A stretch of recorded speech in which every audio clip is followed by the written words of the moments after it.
আসসালামু আলাইকুম সুপ্রিয় শিক্ষার্থী বন্ধুরা, আমি সাউথ আমিন অনেক স্বাগতম জানাই তোমাদের টেকনিক ইজি এডুকেশনে। হাজির হলাম তোমাদের সামনে অনুসরণী ১.১ এর কাজের তোমার পৃষ্ঠা নম্বর ২ এবং ৩ যে অঙ্কগুলো দেওয়া আছে সেই অঙ্কের সমাধান নিয়ে। তাহলে দেরি না করে আমরা শুরু করে ফেলবো আমাদের প্রথম প্রশ্নের সমাধান দিয়ে। প্রথম প্রশ্নটা আমাদের বলা হয়েছে যে s ইজ ইকুয়ালস টু তোমার হচ্ছে দেখো এখানে একটা সেট দেওয়া আছে, বলছে x such that x, এটাকে বলা হচ্ছে কি such that, এই বিসর্গ যেটাকে দেখতেছো এটাকে বলা হচ্ছে such that সাইড। তার মানে x such that মানে x এমন একটা মান, সেই মানটা কেমন মান, যেটা হচ্ছে কি ১০০ থেকে বড় নয় এমন পূর্ণবর্গ সংখ্যা। তাহলে পূর্ণবর্গ সংখ্যা হচ্ছে কি, যে সকল সংখ্যা অপর একটা সংখ্যার বর্গ। যেমন প্রথমে মাথায় এক্সাম্পল হচ্ছে ৪। এই ৪ হচ্ছে এমন একটা সংখ্যা যেটা অপর একটা সংখ্যার বর্গ, সেই অপর সংখ্যাটা কি ২। তাহলে ২ এর বর্গ হচ্ছে ৪, তাহলে ৪ হচ্ছে পূর্ণবর্গ সংখ্যা। তারপর হচ্ছে ৯ একটা পূর্ণবর্গ সংখ্যা, কারণ ৩ এর তোমার হচ্ছে বর্গ কত বলতো ৯।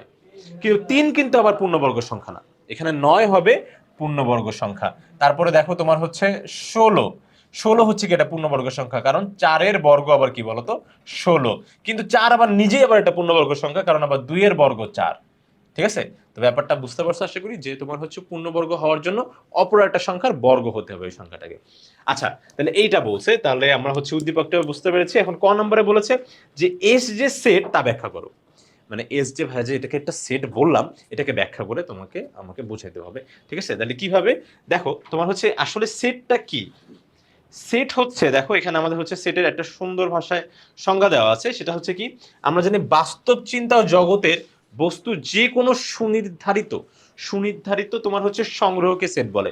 তার মানে আমি কিছু জিনিসকে সংগ্রহ করে একসাথে রাখাটা, এই যে আমি রাখলাম সেটাকেই বলবো কি বলতো সেট। যেমন হচ্ছে বই, ধরো তোমরা চাইলে কি করতে পারো বলতো, যে তোমার হচ্ছে বই যে গাইডগুলো আছে, গাইডগুলো তোমার হচ্ছে এক পাশে রাখতে পারো, বোর্ড বইগুলো এক পাশে, খাতাগুলো এক পাশে।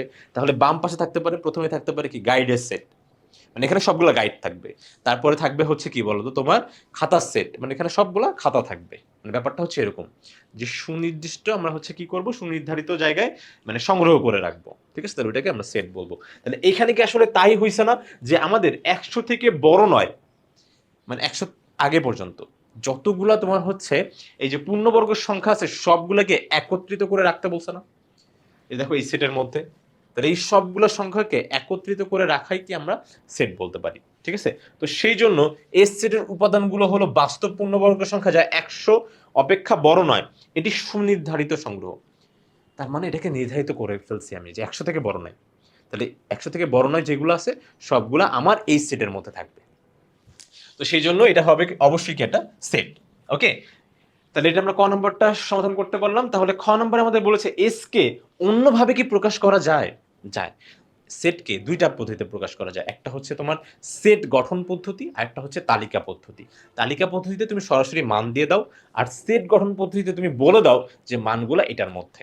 ঠিক আছে, তাহলে সেট গঠন পদ্ধতি হচ্ছে কি, যেমন এখানে আমি বলে দিয়েছি, এটাকে বলা হচ্ছে সেট গঠন পদ্ধতি। ঠিক আছে, কি গঠন, সেট গঠন।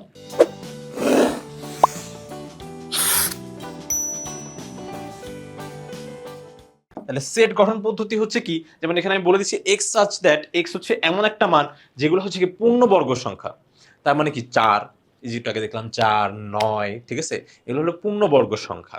তাহলে এই পূর্ণবর্গ সংখ্যা যেগুলো আবার কি বলতো, যে ১০ অপেক্ষা বড় নয়। তার মানে আমার সমস্যা হচ্ছে বড় হলে, যদি সমানও হয় তাতেও আমার প্রবলেম নাই, ছোট হলেও আমার প্রবলেম নাই। তাহলে এখানে দেখো সেই জন্য আমরা হচ্ছে কি এই যে লেস দ্যান ইকুয়াল সাইনটা ব্যবহার করছি। এর নিচে যে আরেকটা দাগ দেখতে পাচ্ছ, এখানে আমি বোঝাচ্ছি কি বলতো, এক্সটা ১০০ এর সমানও হতে পারবে, এতেও আমার কোনো প্রবলেম হবে না। ঠিক আছে, আচ্ছা তাহলে এটা গেল একটা পদ্ধতি। ঠিক আছে, তাহলে এক্স একটা পূর্ণবর্গ সংখ্যা, যেগুলো যে সকল সংখ্যাগুলা ১০০ থেকে ছোট বা তার সমান হয়। ঠিক আছে, তার মানে তোমার হচ্ছে ১০০ নিজেই হবে একটা পূর্ণবর্গ সংখ্যা, কারণ ১০ এর বর্গ আবার কি বলতো ১০০। ঠিক আছে, তাহলে ১০০ একটা পূর্ণবর্গ সংখ্যা। ওকে, আর এটা হলো তালিকা পদ্ধতি। তালিকা পদ্ধতি হচ্ছে কি, একদম সরাসরি তুমি মান দিয়ে দিচ্ছ। যেমন দেখো ১ একটা পূর্ণবর্গ সংখ্যা, কারণ ১ এর বর্গই ১। ৪ একটা পূর্ণবর্গ সংখ্যা, ২ এর বর্গ। ৯ ৩ এর বর্গ। ১৬ হচ্ছে ৪ এর বর্গ। ২৫ হচ্ছে ৫ এর বর্গ। এখানে ৩৬ ৬ এর বর্গ, এটা ৭ এর বর্গ, এটা ৮ এর বর্গ, এটা ৯ এর বর্গ, এটা ১০ এর বর্গ। ঠিক আছে, তাহলে অপর একটা সংখ্যার এইগুলো হচ্ছে কি বলতো এক এক করে বর্গ। এবং এইগুলোর লিমিট হচ্ছে কি বলতো, যে 100 থেকে ছোট আর পূর্ণবর্গ সংখ্যা, এখানে কিন্তু মাইনাস আসার কোনো সুযোগ নাই। ঠিক আছে, এটা অবশ্যই পজিটিভ নাম্বারগুলাই আসবে। ওকে, কারণ বর্গ করলে তো আর হচ্ছে মাইনাস থাকার অবকাশ নাই। ঠিক আছে, তাহলে সেক্ষেত্রে 1 থেকে 100 পর্যন্তই হবে হচ্ছে সে সকল সংখ্যা যেগুলো পূর্ণবর্গ প্লাস হচ্ছে কি বলতো 100 থেকে ছোট। আশা করি বন্ধু তোমরা এটা বুঝতে পেরেছো। এখন আমরা যেতে পারি আমাদের পরবর্তী অঙ্কটাতে। দেখি আমাদের পরবর্তী অঙ্কটাতে কি বলেছে, যেহেতু আমার হচ্ছে এখন এটা হবে কাজের পৃষ্ঠা নাম্বার 3-এ। ঠিক আছে, তাহলে পৃষ্ঠা নাম্বার 3-এ আমাদের বলেছে যে মনে করো তোমার এক্স একটা সেট আছে, যেগুলো হচ্ছে কি বলতো এক্স সাচ দ্যাট, মানে এক্স এমন মান যেগুলো হচ্ছে কি বলতো পূর্ণ সংখ্যা। পূর্ণ সংখ্যা হচ্ছে কোনগুলা, যেগুলো তোমার ভগ্নাংশ না, দশমিক না, অমূলদ না, এগুলো হচ্ছে কি পূর্ণ সংখ্যা। ঠিক আছে, তাহলে পূর্ণ সংখ্যা, আচ্ছা ভালো কথা, পূর্ণ সংখ্যা।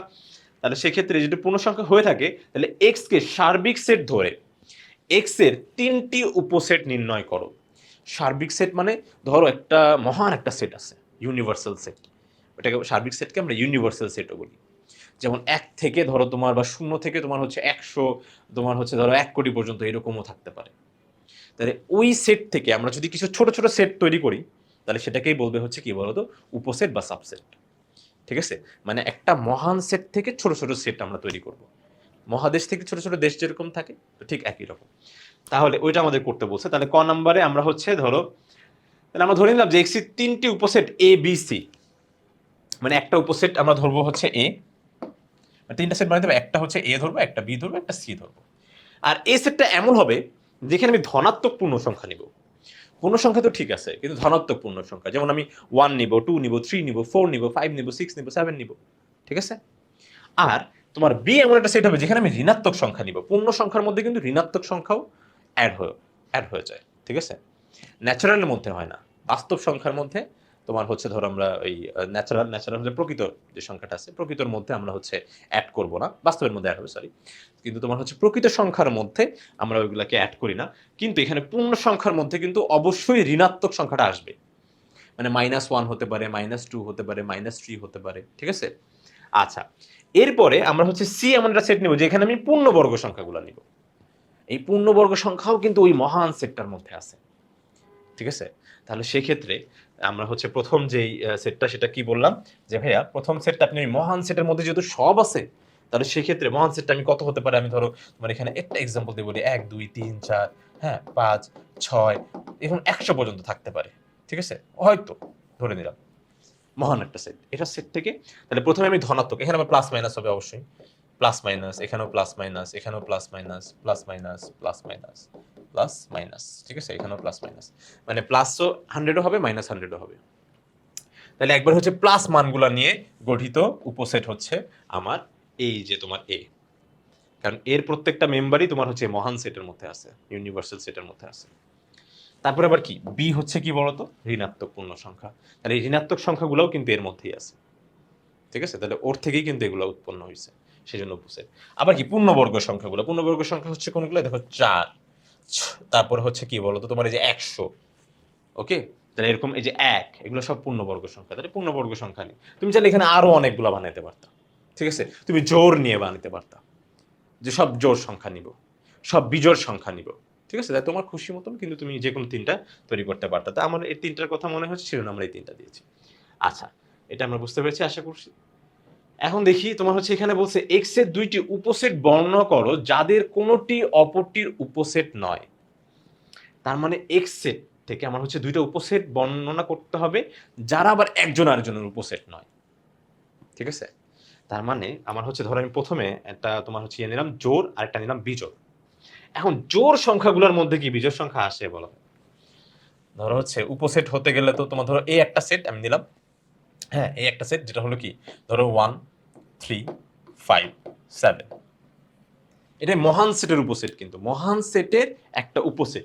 এই বি নিলাম আমি হচ্ছে 2 4 6 8, এটাও একটা মহান সেটের উপসেট।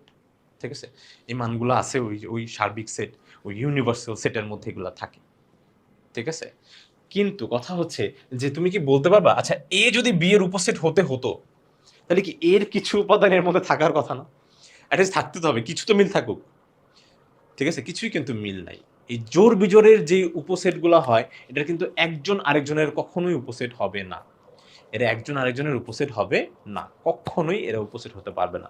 কারণ এর তোমার হচ্ছে ফ্যামিলি মেম্বাররা আলাদা, এই জোর সংখ্যার ফ্যামিলি মেম্বাররা আবার কিন্তু আলাদা। ঠিক আছে? তো কেউ কারোর কিন্তু সদস্যগুলাকে কি মানে কোনো কমনালিটি নাই। তো সেজন্য এরা কিন্তু একজন আরেকজনের উপসেট কখনোই হতে পারবে না। আশা করি বন্ধুরা তোমরা সম্পূর্ণ বিষয়টা সুন্দরভাবে ভালোভাবে স্পষ্টভাবে বুঝতে পেরেছ। পরবর্তী ভিডিও দেখার জন্য আমন্ত্রণ জানিয়ে আজকে এখানেই শেষ করছি। ধন্যবাদ সবাইকে। আসসালামু আলাইকুম।